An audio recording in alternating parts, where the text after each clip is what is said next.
오늘은 출애굽기 강의 6번째 시간입니다. 출애굽기 강의 6번째 시간인데요. 지금 본문 보이시죠? 우리 제목을 한번 좀 같이 읽으면서 시작을 했으면 좋겠는데요. 출애굽기 강의 6번째, 우리 제목만 한번 보이시는 분들 같이 한번 읽어볼까요? 시작. 내 발에 신을 벗으라. 오늘은 이 주제를 가지고 출애굽기 6번째, 제가 유튜브 썸네일에는 내 인생은 나의 것 하고서 이렇게 물음표를 써놨는데요.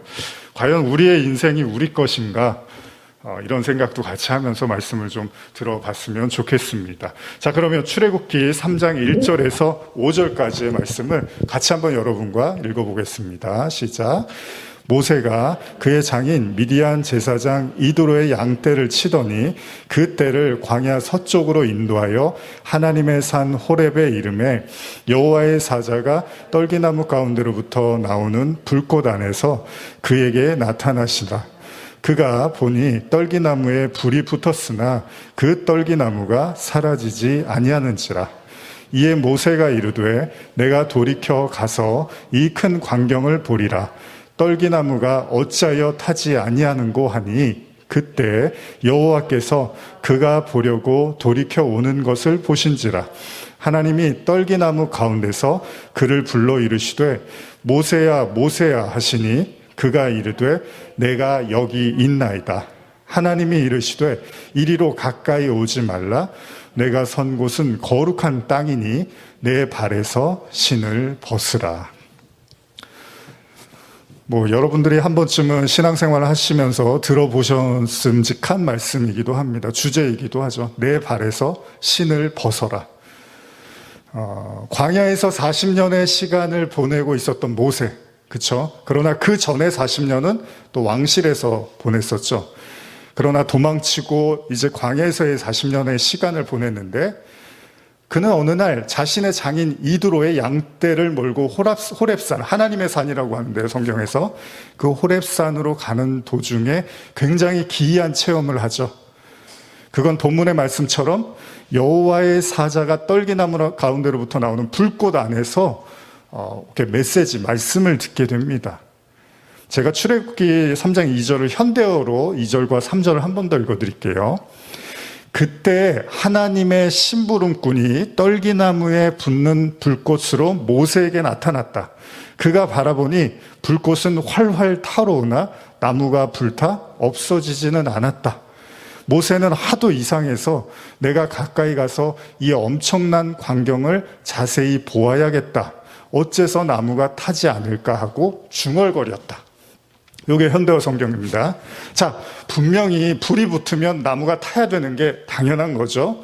근데 멀쩡한 거예요, 나무가. 사실 이 자체만으로도 엄청난 메시지가 사실은 담겨 있는 겁니다. 어떻게 나무에 불이 붙었는데 타질 않죠?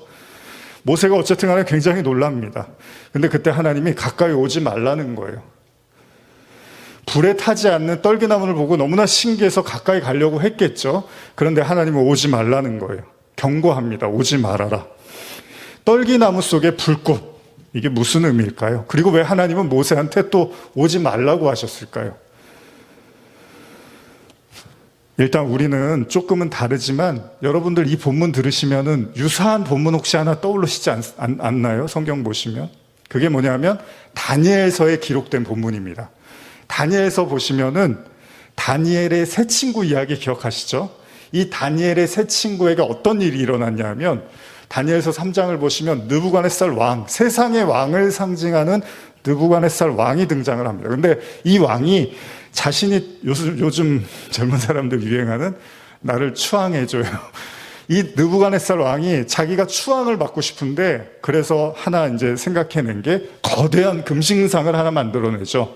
그리고 나서 사람들 다 불러 모으고 이 금신상 앞에서 절하지 않으면 내가 다 죽여버릴 거야 라고 엄포를 합니다. 그런데 절하지 않는 사람이 나오는 거죠. 모두가 두려워서 왕에게 아첨을 하고 음악과 아울러서 금신상에게 경배를 할 때 다니엘의 세 친구인 사드락, 메삭, 아벳느고가 꿈쩍도 안 합니다.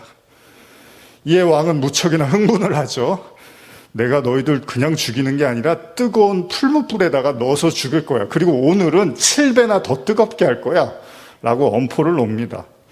근데도 꿈쩍을 안 합니다. 성경은 얼마나 불이 뜨거웠냐 하면 그 친구들을 데리고 죽이려고 이렇게 불꽃으로 데리고 가려고 하는 그 군병들이 타 죽었다라고까지 이야기를 합니다. 자, 현대어로 제가 그 장면을 한번 묘사해 드릴게요. 현대어 성경으로 3장 22절인데요. 다니엘서 이하인데요. 그런데 왕의 명령이 너무나 엄하였고 불감마가 너무 뜨거웠기 때문에 사드락과 메삭과 아벳느고를 집어 던졌던 군인들마저 그 불에 타 죽을 수밖에 없었다. 불이 그렇게 뜨거웠어도 감히 왕의 명령을 거역할 수 없었던 것이다. 이렇게 사드락과 메삭과 아벳느고는 꽁꽁 묶인 채 활활 타오르는 불가마 속에 집어 던져졌다. 그때 갑자기 느부갓네살 왕이 깜짝 놀라 자리에 벌떡 일어나며 신하들에게 소리 질렀다. 아니 그래, 우리가 새 녀석을 꽁꽁 묶어서 활활 타오르는 불가마 속에 집어던지지 않았더냐? 예, 임금님, 하라는 대로 했습니다 하고 신하들이 대답했다. 느부갓네살이 또 말하였다. 그런데 어째서 불꽃에 네 사람이 묶이지도 않은 채 왔다 갔다 한단 말이냐? 아무데도 상한 데가 없어 보이는구나. 참 이상한 일도 다 했구나. 그러면서 뭐라 그러죠? 저 네 번째 사람은 꼭 천사같이 보이는구나. 이렇게 얘기를 해요. 현대어는 이렇게 써 있지만 우리가 또 개역개정이라 보면 하나님의 아들 같은 사람 뭐 이런 표현도 있잖아요. 그렇습니다. 분명히 뜨거운 불에 들어가면 다 죽어야 되죠. 인간이라면 당연히 그래야 됩니다. 그런데 다니엘의 세 친구가 아닌 또 다른 어떤 존재에 의해서 그 세 친구도 멀쩡하고 그 넷이 그대로 불 속에서 머물러 있더라는 거예요. 왕은 그 네 번째 사람을 신의 아들이라고 부르면서 무척이나 놀랍니다. 그렇습니다. 신의 아들 혹은 천사로라고 번역이 된 이 하나님의 사자와 같은 존재는 세상에 불에 끄떡이 없는 거예요. 근데 지금 모세가 보고 있는 그 불, 그리고 그 나무, 타지를 않는 거예요. 나무에 불이 붙었는데요. 그런데 성경을 보시면 이런 내용들에 대해서 하나님이 여러 차례 반복해서 말씀하시는 거 있는데요. 그게 뭐냐면 이사야 43장 1절 2절인데요. 이것도 한번 같이 읽어볼까요? 시작. 야곱아, 너를 창조하신 여호와께서 지금 말씀하시느니라. 이스라엘아, 너를 지으신 이가 말씀하시느니라. 너는 두려워하지 말라. 내가 너를 구속하였고 내가 너를 지명하여 불렀나니 너는 내 것이라. 내가 물 가운데 지날 때에 내가 너와 함께 할 것이라.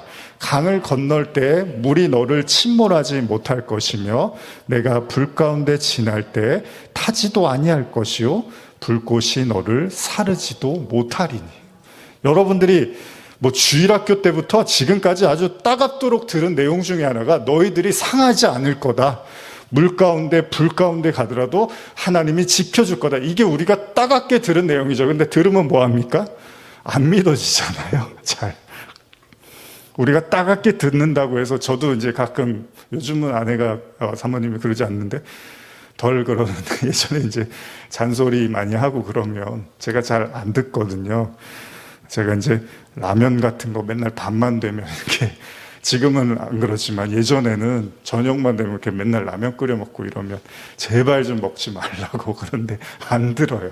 근데 지금은 제가 몸이 안 따라줘서 이제 못 먹는데 우리도 그렇죠. 많이 들었다고 해서 여러분 아는 게 아니고 행동하는 건 아닙니다. 그건 다른 겁니다. 들은 거하고 사는 거하고는 다른 얘기죠. 이 말씀 얼마나 좋습니까? 근데 안 믿어지면 그만이에요, 사실은.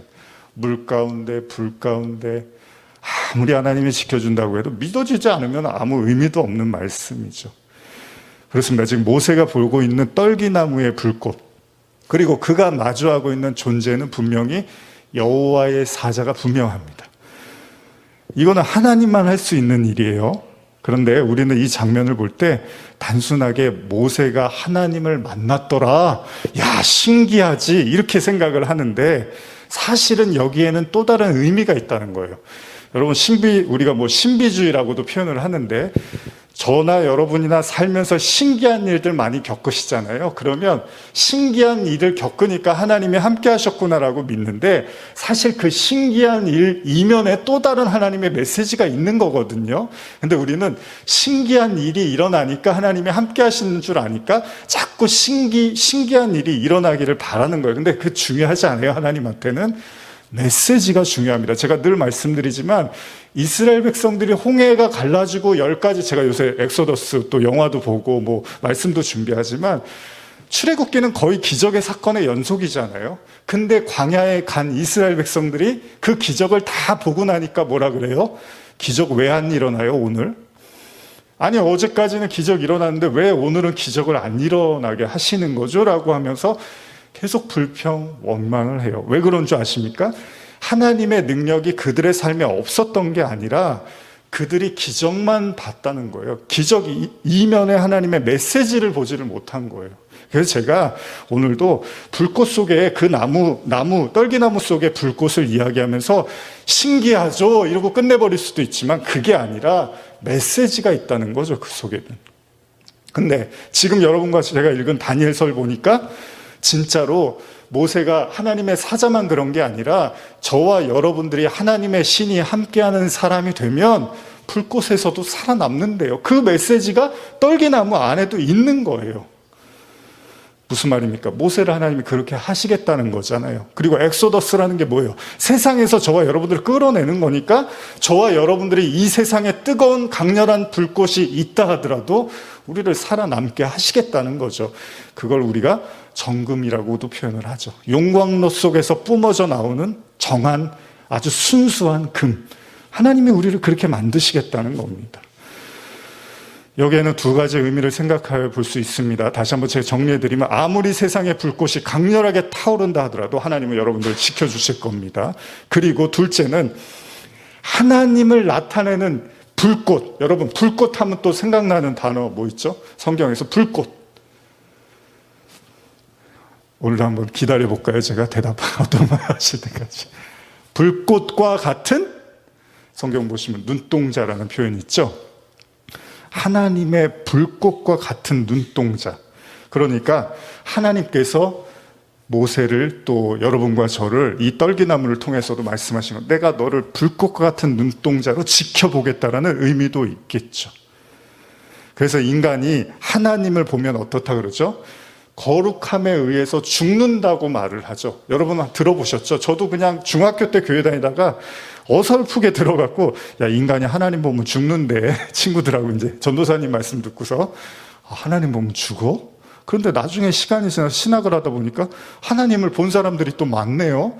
근데 왜 안 죽었지? 근데 또 요한일서를 가보면은 하나님을 본 사람은 또 아무도 없대요, 요한은. 우리 안에 사랑이 있으면 그게 하나님을 본 거래요. 근데 또 욥은 내가 귀로만 들었는데 주를 눈으로 봅니다. 또 이런 말을 해요. 어쨌든 간에 이 이야기의 핵심은 뭐냐면 하나님이 너무 거룩해서 인간이 하나님을 보면 죽는다는 얘기를 하는 거잖아요. 죄 있는 인간.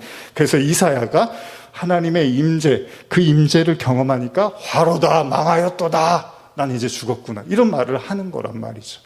여러분, 진짜 어제 제가 제 친구가 이제 목사님인데 이제 강의 이렇게 많이 하거든요. 근데 저한테 이제 뭐 나눔을 좀 이렇게 해요. 강의하기 전에 이제 이런저런 생각들 나누는데, 나누다가 그런 이야기를 좀 나눴어요. 하나님의 성령이 임하면 사람들은 막 황홀경에 빠지고, 하나님의 성령이 임하면 막 예언을 하고 뭐 귀신이 나가고 뭔가 일어날 것 같지만, 사실은 성경에 나타난, 물론 그런 경우도 있겠지만 이사야서에서는 명확하게 말합니다. 하나님의 영이 충만하게 임하니까 이사야가 화로다, 망하였도다 그런다고요. 근데 이사야가 뭐 잘못 살아오고 거짓된 삶을 살았던 사람이 아니잖아요. 근데 하나님의 거룩함이 너무 강렬하니까 견디지를 못하는 거예요. 혹시 저와 여러분들이 신앙생활하고 말씀을 깊이 들어가는데 견디지 못할 어떤 그런 마음의 뭐라 그럴까요? 그 찌름이라 그럴까요? 마음의 아픔, 상함이 있다면 그게 꼭 나쁜 것만은 아닙니다. 왜냐하면 거룩하신 하나님이 저와 여러분들의 마음을 점령해 가실 때, 임재해 가실 때 당연히 죄인된 우리에게 일어날 수밖에 없는 현상이기도 한 거예요. 나중에는 화로다, 망하였도다 이런 고백이 터져 나올지도 몰라요, 절로. 근데 그게 끝이 아니에요. 그 다음에 뭐라 그래요? 누가 나를 위하여 갈고, 그러니까 이사야가 주님, 내가 여기 있습니다, 나를 보내주세요, 이렇게 말을 하죠. 여기까지 가는 거예요. 하나님의 임재는 저와 여러분들도 어설프게 하나님을 알면 괴롭기만 하고 왜 하나님 믿는데 안 행복하지? 이럴지도 몰라요.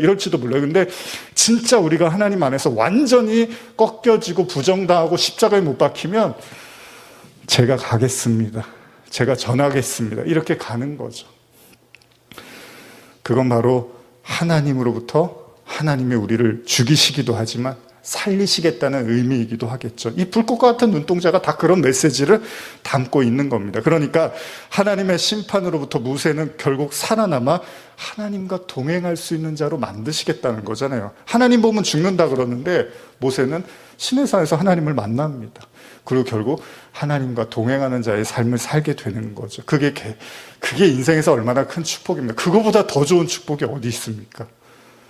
아무리 좋은 거 먹고 좋은 데 가고 좋은 사람 만나고 물론 행복하고 여러분들이 좋은 삶을 사는 거 좋습니다. 그런데 인생의 진짜 목적은 하나님하고 동행하는 거잖아요. 이거보다 더 행복한 게 어디 있어요? 아니요, 인간이 어떻게 신하고 동행을 해요? 그런데 그렇게 만드시겠다는 거예요. 그러기 위해서는 모세가 이제 해야 할 일이 있는 거예요. 반드시 순종하고 따라야 되는 말씀이 있는 겁니다. 그게 뭡니까? 그래서 하나님이 가까이 오지 말라고 하는 거예요. 괜히 어설프게 덤비지 말라는 거예요. 먼저 할 일이 있다는 거예요. 그게 뭐죠? 내 발에 신을 벗으라는 겁니다. 우리가 잘 알듯이 출애굽기는 모세에 관한 이야기로 시작합니다. 그것은 이미 모세를 이스라엘의 지도자로서 하나님께서 선택하셨다는 이야기예요. 그래서 그는 모진 풍파 속에서도 죽지 않고 마치 온실 속의 식물처럼 하나님의 돌봄 속에서 자라죠. 왕실에서 자랍니다. 그러나 지금 하나님은 모세가 가까이 오는 걸 거절하시는 거예요.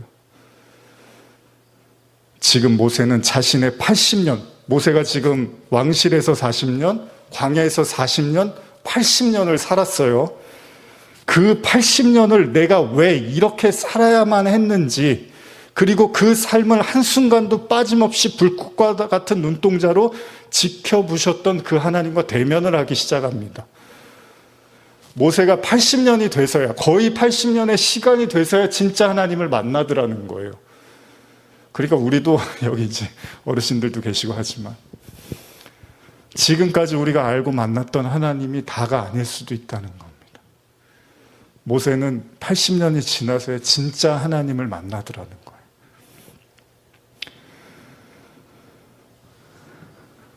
왜 다른 남자아이들이 죽어나갈 때 자신은 살아났고 자신을 살리기 위해서 숨기던 부모님, 그런데도 불구하고 자신을 바로의 딸이 보고서, 공주가 보고서 살려내서 왕실에서 키우고, 이 모든 이야기의 이유를 모세가 이제야 조금씩 깨닫게 되는 거죠.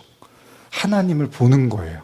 그리고 한순간의 실수로 애굽에서 쫓겨나서 나그네로 40년 가까이 살아야만 했던 그 모든 이유의 해답도 하나님을 통해서 지금 생각하게 되는 거죠.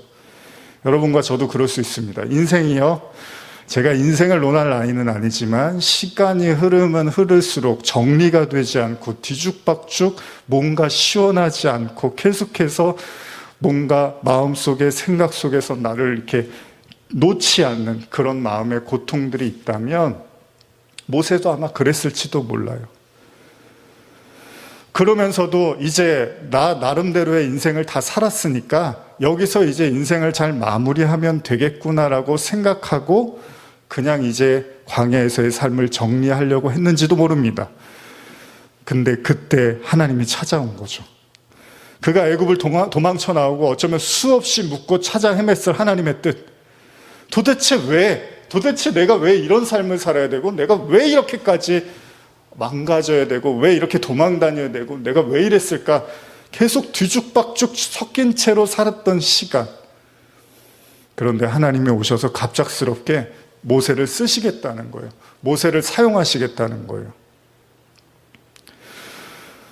그리고 하나님은 모세에게 말씀하시죠. 다시 한번 내 발에서 신을 벗으라. 하나님의 말씀을 들은 모세가 신발을 벗었다는 말은 나오지 않습니다. 오히려 그는 두려운 나머지 얼굴을 가리죠.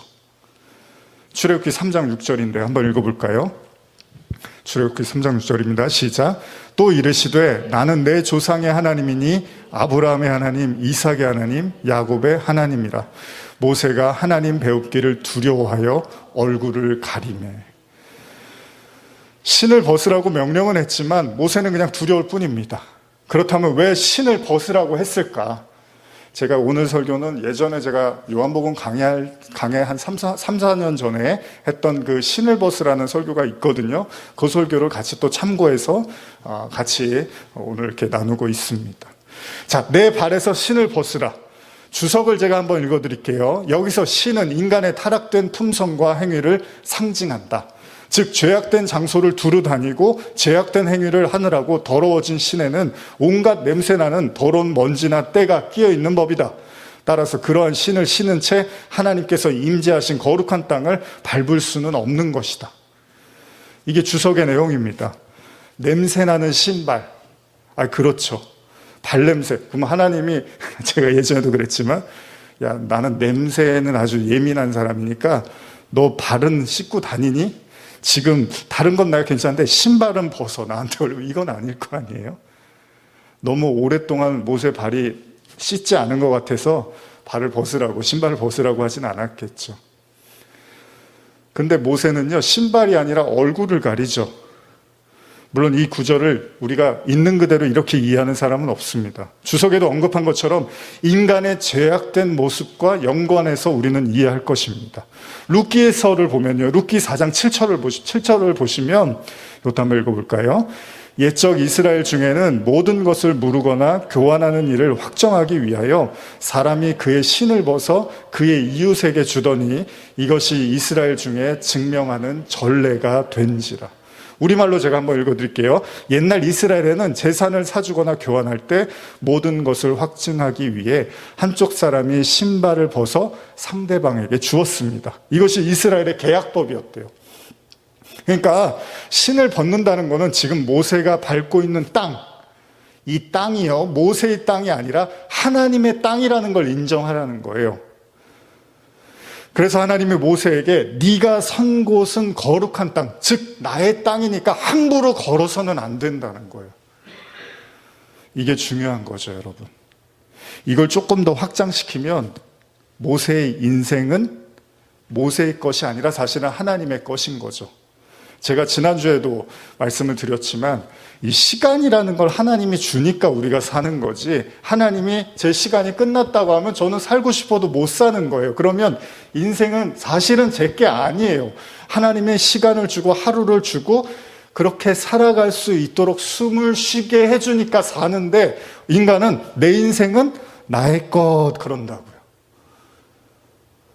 아니요. 하나님이 1초를 주고 10초를 주고 1분을 주고 그렇게 해서 하루하루를 연명하게 해주시니까 살아가는 거예요, 인간이. 그러니까 모세도 지금까지 80년 동안 살았는데 자기의 삶은 자기 거라고 생각을 했는데 하나님이 신을 벗으라는 그 메시지 속에는 네가 서 있는 데가 네 땅이 아니라 내 땅이야 라고 말씀을 하시는 거죠. 이 비슷한 어감을 가진 구절이 있는데요. 이건 제가 한번 읽어드릴게요. 요한복음 21장 18절 19절인데요. 예수님이 부활하시고 제자들에게, 베드로에게 하신 말씀이죠. 내가 진실로 진실로 내게 이르노니 내가 젊어서는 스스로 띠뛰고 원하는 곳으로 다녔거니와 늙어서는 내 팔을 벌리리니 남이 내게 띠뛰고 원하지 아니하는 곳으로 데려가리라. 이 말씀을 하심은 베드로가 어떤 죽음으로 하나님께 영광을 돌릴 것을 가르치심이로라. 이 말씀을 하시고 베드로에게 이르시되 나를 따르라. 똑같네요. 지금 모세하고 하는 이야기하고 비슷하죠, 그죠, 여러분? 야, 네 인생 네 거 아니다. 젊어서는 네가 네 마음대로 살았지. 이제는 아니야. 언제요? 부활하신 주님 만나고 나서는 아닌 거예요. 여러분과 저도 마찬가지예요. 부활하신 주님을 만나기 전에는 우리 인생이 우리 거예요. 근데 부활하신 주님을 만나고 나서는 아닙니다, 사실은. 그러니까 단번에 말씀하십니다. 나를 따라라. 모세가요, 80년의 인생을 살고 있었던 시기에 하나님은 이제 모세의 인생은 더 이상 모세의 것이 아니라고 말하는 거예요. 하나님이 모세의 인생을 이제 사겠다는 거예요. 차압하겠다는 거예요. 내 거라는 거예요. 달라는 거예요. 예레미야 10장 23절 한번 읽어볼까요? 시작. 제가 좋아하는 구절인데 시작. 여호와여 내가 알거니와 사람의 길이 자신에게 있지 아니하니 걸음을 지도함이 걷는 자에게 있지 아니하리나이다. 현대어로 한번 읽어드릴게요. 더. 주님, 인간이란 자신의 운명을 스스로 결정할 수가 없지 않습니까? 사람이 물론 제 발로 걸어 다니지만 어찌 그 발걸음을 스스로 결정할 수가 있습니까? 인생의 길을 결정하는 것은 인간 자신이 아니라는 것을 제가 압니다. 지금 제가 여러분들한테 하나님한테 여러분들의 인생을 맡기세요 이런 얘기를 드리는 게 아닙니다. 설득을 하는 게 아니라 여러분과 제가 잘못 알고 있었던 원래 우리 인생이 우리 게 아니었다는 말씀을 드리는 거죠. 이거는 제 게 아니에요. 제 삶은 제 게 아니고 여러분들 삶도 원래 여러분들의 삶이 아니었다는 거예요. 그건 원래 하나님 거였다라는 걸 이야기합니다. 그러고 보면 여기 보면 인간이 자신의 운명을 스스로 결정할 수가 없대요. 그리고 물론 제 발로 걸어다니지만 그 발걸음도 스스로 결정할 수가 없대요. 이런 표현 쓰면 좀 그렇지만 여러분들이 이렇게 예배당에 오시고 또 여러분들의 어떤 삶에서 걷고 움직이고 하는 모든 선택도 우리가 하는 게 아니래요. 바꿔 말하면 내 발에서 신을 벗으라는 것은 하나님이 모세 인생을 사겠다는 게 아니라 원래 모세의 인생이 내 거였다는 걸 하나님이 말씀하시는 겁니다. 창세기에서 아담과 하와가 하나님의 보호 아래서 평화로운 삶을 살았잖아요. 그런데 그때는 어떻게 살았죠? 염려도 걱정도 없었어요. 아무런 문제도 없었어요. 그냥 주님이 주시는 자유와 기쁨을 누리고 그렇게 살았어요. 그걸 우리가 원하는 거잖아요. 우리가 그리로 가고 싶은 거잖아요. 바로 지금 이 땅을 사는 모든 사람들의 열망이 바로 그 에덴에서의 삶인 거잖아요. 그런데 범죄 이후에는 달라졌잖아요. 그렇죠?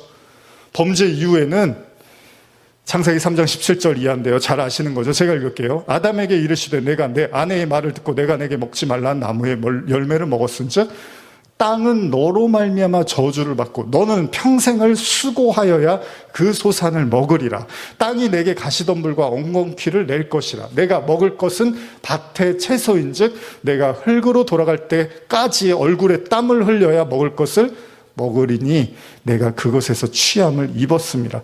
너는 흙이니 흙으로 돌아가라. 얘기가 완전히 뒤바뀌죠. 제가 수없이 나눴던 얘기인데 결국은 선악과를 먹고서 하나님처럼 한번 돼보겠습니다라고 했던 아담에게 주어진 삶의 이제 인생의 현실은 계속 노력해야지 살 수 있는 거예요. 땀을 흘려야지 살 수 있고 애를 써야지 살 수 있는 거예요. 정말로 누구 말대로 똥줄 타게 맨날 긴장하고 아침에 눈 뜨고 저녁 늦게까지 마음이 쉴 수가 없고 뭔가 안 하면 안에서 불안하고 계속 압박받고 스트레스 받고 요즘 질병의 대부분의 가장 큰 원인은 스트레스잖아요. 그렇게 해야지 사는 거예요. 그게 뭔 줄 아십니까? 그게 내 인생이 내 거가 되면 이제 그렇게 되는 거예요. 내가 노력을 해야지 살 수가 있는 거예요. 내가 땀을 흘려야지 살 수가 있는 거예요. 어쩌면 죄인된 모든 인류에 처한 이 말씀에서 크게 벗어나지를 않습니다. 그 누구도 예외 없이 땅의 사람은 땀을 흘리며 땅의 흙을 파야지만 먹고 살 수 있는 거예요. 그렇게 평생 땀을 흘리다가 그냥 흙으로 돌아가는 거죠. 그냥 고생만 하다가 마지막에 그냥 허무하게 가는 거예요. 그게 하나님이 인간에게 주신 죄의 대가였습니다. 아담은 에덴에서 쫓겨나고 단 한 번도 살아보지 못한 자기 힘으로 살아야 되는 거예요. 이제 계속 모든 것이 공짜로 주어졌고 하나님의 완벽한 보호 속에 살았던 그였기 때문에 에덴에서의 삶이 아니라 이 땅에서의 삶이 너무나 고달프고 힘겨웠다는 겁니다. 그런데요, 우리가 생각할 게 있습니다. 여러분, 모세 어떻죠? 모세도 그렇잖아요. 태어날 때 얼마나 부유한 곳에서 태어났어요. 아무 걱정 없이, 아무 근심 없이 먹고 싶은 거 다 먹고 배우고 싶은 거 다 배우고 하고 싶은 거 다 하고 살았어요. 애굽 왕실에서 최고의 편의를 누리고 살았는데 죄를 짓고 나니까 이제 광야에서 자기의 힘으로 살아가야 되는 거예요. 딱 아담 이야기죠. 모세가 광야에서 살인을 하잖아요. 그러고 나니까 이제 도망쳐서 자기 힘으로 살아야 되는 거예요. 성경이 또 이런 걸 보여주고 있는 거죠. 여기서 우리가 잊지 말아야 될 것, 여러분과 저도 잘 생각하셔야 됩니다. 제가 길진 않지만 몇 년 동안 이런 메시지를 나누면서 꼭 여러분들이 기억하셔야 될 건, 하나님의 목적은 성실하게 땀 흘리고 일해서 우리 힘으로 한번 잘 살아보라는 것이 인생의 목적이 아닙니다. 오히려 에덴에서 쫓겨난 이 땅은요, 우리의 힘으로 살아가는 게 얼마나 힘겹고 어려운지를 깨닫고 하나님께 돌아가라는 거죠. 이거는 율법과도 같은 맥락이죠. 여러분들이 잘 아시는 하나님이 로마서에서 바울이 뭐라 그래요? 하나님이 율법을 주신 이유는 잘 지켜서 구원받으라고 한 게 아니었죠. 율법을 지키면 지킬수록 도저히 율법을 지킬 수 없는 거구나라는 걸 깨닫고 하나님의 의를 받으라는 거였죠. 다 똑같습니다. 절대로 인간의 힘으로는 안 되는구나라는 걸 깨닫고 완전히 하나님을 의지하라는 게 하나님의 뜻인데, 사람들은 여기서 부지런하게 성실하게 자기의 힘으로 하나님 도움 가급적 덜 받고 사람들 도움 가급적 덜 받고 내 힘으로 살아서 성공하면 그걸 사람들은 박수를 쳐준다는 거예요. 하나님이 아담을 에덴에서 쫓아내신 이유는 인간의 힘으로만은 땅에서 살기가 역부족이라는 걸 깨달으라는 거죠. 그래서 저와 여러분들이 신앙생활을 함할수록 더 힘들어지는 거예요. 내 힘으로 안 되는 걸 자꾸 보거든요. 여러분들도 아마 그런 거 겪으실 거야. 이것만큼은 아무리 노력을 해도 이건 안 되는 거구나라는 걸 느끼는 것들이 있으실 거예요. 이거는 하나님이 의지하라고 그 영역을 완전히 묶어버리는 거죠. 이거는 하나님하고 해소하지 않으면 안 되는 겁니다. 이거는 하나님하고 관계에서 풀어져야 될 문제라는 겁니다. 그러나 땅에 익숙해져 버린 인간은요, 이런 인과율이라고 하죠. 인과율의 삶을 그냥 당연하게 받아들이게 되고 자신의 힘과 노력으로 세상살이를 하려고 든다는 거예요. 그렇다고 게으르고 무관심하고 막 살아도 된다, 이런 얘기 절대 아닙니다. 하나님의 목적은 이스라엘 백성들이 더욱 번성하게 돼서, 예를 들면요, 출애굽에서 이스라엘 백성들이 더욱 번창하고 번성해서 애굽의 사람들을 쳐 죽이고 장악하면 되잖아요. 하나님의 능력이 그렇게 나타나면 되잖아요. 지금 출애굽에서 애굽 사람들이 맨날 핍박당하잖아요. 아니, 이스라엘 사람들이요, 애굽에 의해서. 그러면 하나님이 은혜를 주셔서 힘을 주시고 강성하게 만들어서 애굽을 완전히 박살을 내고 애굽을 정명하면 되죠. 그런데 하나님은 그렇게 하지 않는다는 겁니다. 하나님은요, 하루 종일 피땀으로 일하는 당신의 백성들을 지켜보십니다. 안타까워하세요. 그리고 급기야 그들이 그러한 삶을 더 이상 지탱하기가 어렵다고 판단하자 모세를 부르시죠. 무슨 이야기입니까? 하나님의 백성은 애굽의 논리대로 살 수 없다는 걸 가리키는 거예요. 애굽은 뭐예요? 하루 종일 일만 시키는 거예요. 아침에 눈 뜨면 저녁까지 일만 시키는 거예요. 근데 여러분, 저도 말씀을 준비하면서 생각을 했는데, 이 사람이요, 왜 자꾸 이런 삶을 계속 유지하는 줄 아십니까? 그 중에 하나가 죄책감입니다. 이 사람이 참 못된 게, 일을 시키면서요, 어떻게 하죠? 너 이거밖에 못해? 너 왜 이렇게밖에 못해? 더 못해? 일 더 많이 해야지. 이런 말들을 그 바로의 군사들이 계속 했을 거예요. 그러니까 듣고 있으면 죄책감이 드는 거예요. 더 해야 되나, 더 해야 되나. 아마 여러분들의 마음속에, 저의 마음속에도 그 죄책감으로 인해서 그 이상의 걸 보지를 못해요. 사실 이렇게 사는 것 자체가 잘못된 건데, 그게 아니라 죄책감에 의해서 하나라도 더 해야 되고, 더 일찍 일어나서 뭐라도 해야 되고, 이런 거에 눌려서 우울한 사람들이 얼마나 많습니까, 요즘. 그냥 내 눈앞에 어떤 일이 일어나지 않아도요, 그냥 불안하고 초조하고 죄책감이 들고 계속 그러는 거예요. 그냥 마음 편하지가 않는 거죠. 일어나지도 않은 일인데 그냥 계속 초조한 거예요. 불안한 거예요. 자기를 자꾸 정죄하는 거예요. 하나님은 모세를 부르십니다. 그리고 애굽의 논리대로 살지 말라는 거예요. 거기서 시키는 대로, 거기서 뭐 좀 준다고, 거기서 아무리 달콤한 얘기를 해도 이제 그건 아니라는 거예요. 근데 여러분, 여기서 정말 중요한 거는 아까도 말씀드린 것처럼 하나님의 목적은 피땀을 흘려서 애굽을 점령하고 나아가서는 전 세계를 점령해서 하나님의 얼마나 강한지를 모든 사람들에게 보여주는 것이 목적이 아니라, 그런 논리를 벗어나서 세상의 가르침과 논리로부터 나와서 에덴의 삶을 받아들이라는 겁니다. 그래서 하나님은 애굽에 종살이하고 있던 당신의 백성을 광야로 끌어내는 거죠. 여러분, 광야는 어떤 곳이죠? 아무것도 없는 곳, 먼지와 모래만 날리죠. 그곳에서 하나님은 그들에게 먹을 거를 주시고 입을 거를 주시고 잠자리를 주시고 적군의 공격으로 지켜주십니다. 다시 말하면 하나님의 도움 없이는 살아가는 불가능한 삶으로 그들을 내모시더라는 거예요. 이게 바로 에덴으로 돌아가는 자의 삶이고 모든 성도가 겪어야 되는 광야 교회라는 겁니다. 근데 어떤 의미에서 이건 매우 수치스럽습니다. 왜냐하면 내 인생의 주인은 나거든요. 근데 내 인생의 주인을 하나님이라고 받아들여야 되는 것이 어쩌면 불편한 거예요, 인간은.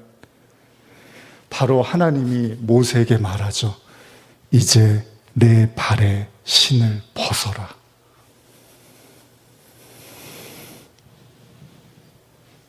네 힘과 네 생각과 네 방법과 네 노력으로 사는 거 이제 그만하자. 이제 내가 너를 끌고 인도하겠다. 여러분, 이 말이 불편하십니까? 편안하게 들리십니까? 저는 편안하게 들립니다. 좋잖아요. 하나님이 알아서 해주신다 그러면. 집 걱정을 해, 돈 걱정을 해, 자식 걱정을 해. 얼마나 좋아요. 하나님이 다 알아서 해준대잖아요.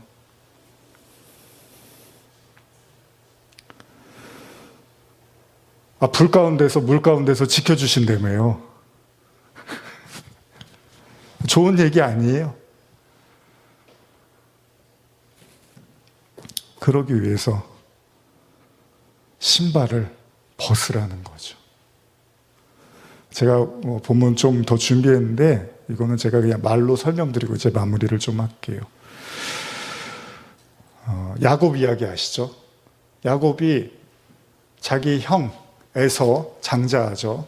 에서가 받을 축복, 아버지 이삭으로부터 받을 축복을 야곱이 대신 받죠. 형처럼 옷을 입고 가서 아버지가 눈이 침침한데 거기 가서 축복을 받았어요. 음식을 대접하고 아버지가 잘 드시고 야곱을 축복하셨어요. 근데 나중에 형이 이거를 알고서 그냥 대노를 하죠. 죽여버리겠다. 그냥 너 나타나기만 해. 그리고 나서 그 길로 야곱이 이제 도망을 쳐서 삼촌에게 가죠. 외삼촌에게. 근데 거기서도 인생이 편하지는 않아요. 사람이 어쨌든 죄를 지면요, 하나님은 무서울 만큼 죄값을 다 치르게 하십니다. 이건요, 성도든 성도가 아니든 하나님은 무서울 만큼 다 죄값을 받게 하십니다.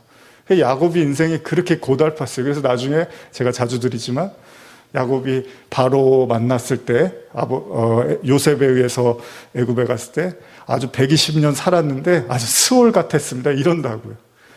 근데 그게 하나님이 일부러 그런 게 아니라 야곱도 그렇게 살았어요. 자기 형한테 그런 아픔을 줬고 슬픔을 줬어요. 어쨌든 간에 그렇게 야곱이 도망쳐서 사는데 이제 어느 날 야곱이 자기 형 에서와 만날 시간이 오는 거죠. 근데 야곱이 불안한 거예요. 그쵸? 형을 만나긴 만나야겠는데 형을 만나면 이제 나는 죽겠구나. 시간이 아무리 흘렀지만 형이 나를 가만히 놔두지 않겠구나 라고 이렇게 생각을 해요. 그러니까 막 불안해하다가 이제 기도를 하는 거죠. 근데 야곱이 뭐라고 하냐면 이런 말을 하거든요. 요걸 한번 볼까요? 창세기 32장 20절인데 요거 한번 같이 읽어볼까요? 또 너희는 말하기를 주의 종 야곱이 우리 뒤에 있다 하라 하니 이는 야곱이 말하기를 내가 내 앞에 보내는 예물로 형의 감정을 푼 후에 대면하면 형이 혹시 나를 받아주리라 함이로라.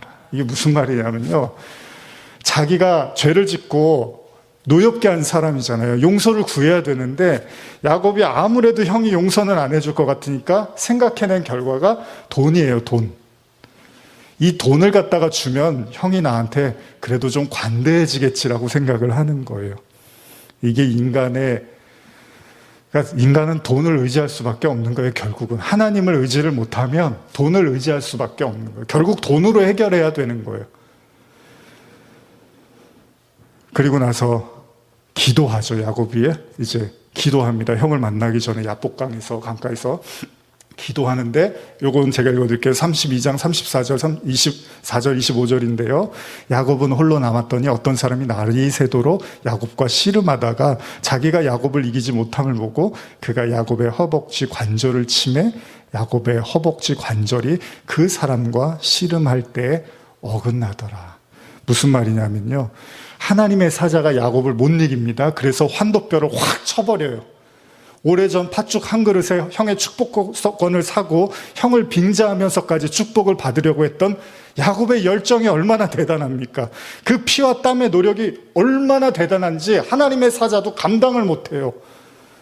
그런데 이걸 우리는 그렇게 야곱이 간절히 기도했더니 이제 너를 야곱이라고 하지 말고 이스라엘이라고 하라는 축복이라고도 이해할 수 있지만, 사실은요, 하나님은 그런 야곱의 막무가내적인 기지를 이렇게 하지 않으면 너는 멈출 줄을 모르겠구나라고 야곱의 환도뼈를 가격해버리는 거라는 거죠.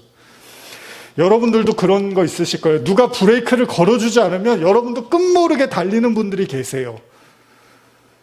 요즘 사회는 더 그렇습니다. 누가 옆에서 브레이크를 밟아주지 않으면 그냥 밑도 끝도 없이 미치도록 달리는 사람들이 있어요. 야곱이 그런 거예요. 그 자기 인간적인 힘과 노력을 가지고 어떻게든 달려가는 거예요. 그때 하나님이 환도뼈를 확 쳐버리는 거죠. 이제 그만하자. 이제 그만하자. 하나님까지도 이기려고 하는 거죠. 형의 축복을 가로채고 집에서 쫓겨나 나그네로 살았습니다. 이제 그가 다시 원래의 상태로 형과 평화를 이루기 위해서 그는 재물을 가지고 자기의 힘과 노력을 어떻게 해보려고 하는데, 하나님은 그걸 깨버리고 그리고 그의 다리를 절개하시는 거예요. 뭘 못하게 하시는 거예요. 근데 하나님이 그걸 이제 이스라엘이라고 불러주는 거예요. 야곱이라고 하지 말고 너를 이제 이스라엘이라고 하는, 이게 무슨 내용이죠? 할례하고 똑같은 얘기입니다. 할례. 난 지 8일 만에 이스라엘 백성들은, 아이들은 할례를 받죠. 이게 뭐예요? 인간에게 생명이 있는 게 아니라 하나님에게 주권이 있습니다라고 인정하는 거. 하나님이 그래서 야곱을 깨버리는 거예요. 그리고 나서 야곱이 다리를 절죠. 그런데 그리고 나서 야곱이 에서를 만나는 장면을 제가 현대어로 한번 읽어드리면서 오늘의 이제 말씀들 좀 마무리하고 싶은데요. 이 장면이 참 아름답습니다. 제가 한번 읽어드릴게요. 창세기 33장 1절에서 10절까지인데 한번 쭉 들어보세요. 설교 듣듯이. 야곱은 에서가 종 400명을 거느리고 오는 것을 보았다. 그래서 자식들을 라헬과 레아와 두 몸종에게 각각 나누어 놓았다.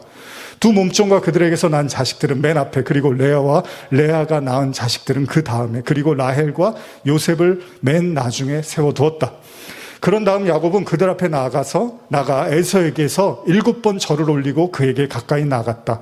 그러자 에서가 야곱에게 달려와 껴안고 입 맞추고 너무나 반가운 나머지 울음을 터뜨렸다.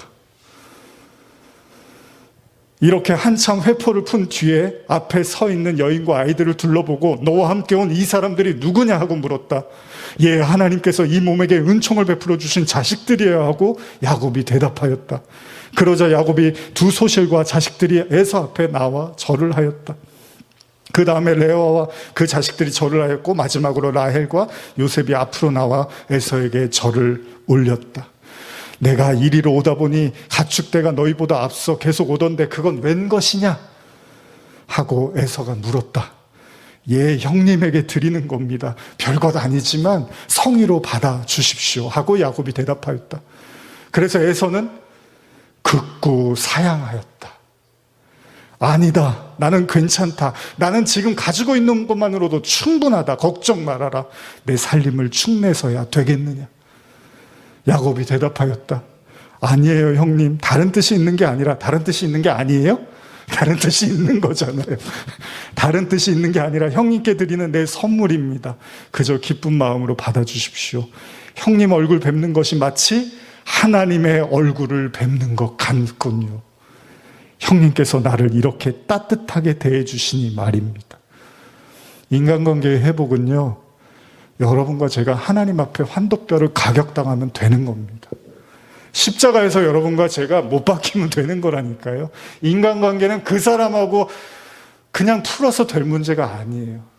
하나님이 우리에게 그런 어떤 어려움들을 허용하셨을 때, 그리고 잘 풀리지 않는 인간관계를 허용하신 이유 속에서도 하나님은 우리가 십자가를 지기를 원하시는 거죠. 여러분, 지금 에서가 물건을 받고서 좋아서 야곱을 받아들인 게 아닙니다. 그거하고 아무 관련이 없는 거예요. 오히려 하나님이 그렇게 하시는 겁니다. 이게 야곱의 깨달음이었겠죠. 아, 하나님이 하시는 거구나. 성도의 생과 사는요, 우리 자신의 부나 건강, 지혜, 경험, 판단력을 의지하는 데 있는 게 아니라 오히려 그런 때 묻은 신발을 벗을 때 비로소 하나님의 능력을 힘입게 되는 것입니다. 지금 이 순간에도 하나님은 우리를 부르십니다. 내 발에서 신을 벗으라. 사실 여호수아 5장에도 이 본문이 있는데요.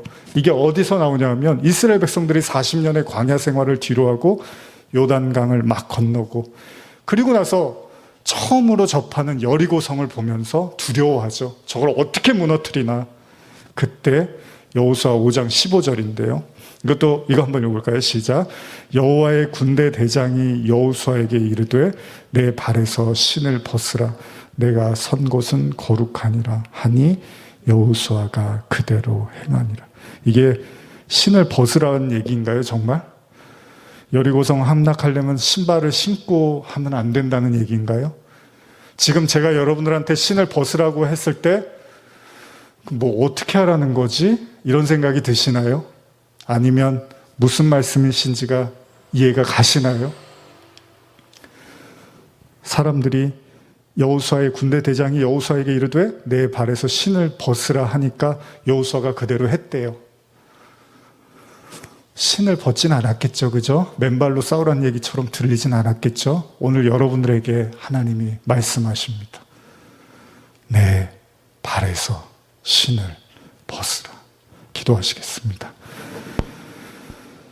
우리 반주해 주시고요. 잔잔하게 우리 조용히 한번 신을 벗는 게, 집에 들어갈 때 신을 벗죠. 왜요? 이제 편하게 쉬려고.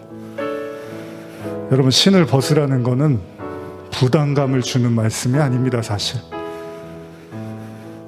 하나님이 함께 하시겠다는 거죠. 혹시나 여러분들 중에 신벗기를 주저하고 그래도 내 힘으로, 내 지식으로, 내 생각대로 한번 살아보겠습니다라는 마음이 야곱처럼 거침없었다면 오늘 이 한 주일만큼은 잠깐 브레이크를 걸고 주님의 품 안에서 주님의 인도하심 속에 한번 살아보고 싶습니다. 그렇게 기도하며 나아가겠습니다. 기도하시겠습니다.